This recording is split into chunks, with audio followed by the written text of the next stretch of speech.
Naglabas ng opisyal na pahayag ang Ministry of Social Services and Development o MSSD-MARM upang balaan ng publiko laban sa mga individual na nagpapakilalang kawani ng ministry at nanghihingi ng pera kapalit ng pagpasok sa Pantawid Pamilyang Pilipino Program o 4Ps at iba pang mga programa. Ayon sa MSSD, isang lalaki ang napaulat na gumamit ng pekeng identification card at nagpakilalang empleyado ng ministry upang makapanloko ng mga tao. Binigyang diin ng MSSD na libre at walang bayad ang lahat ng programa at serbisyo ng kanilang tanggapan.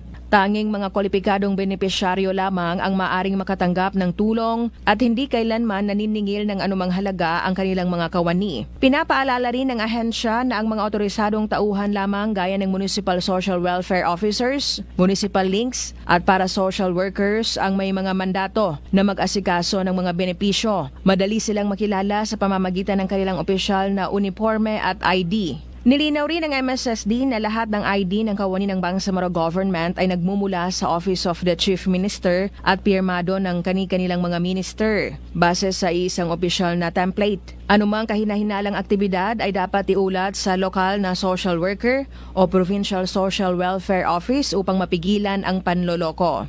Rufa Mocalid, NDBC, Bida Balita.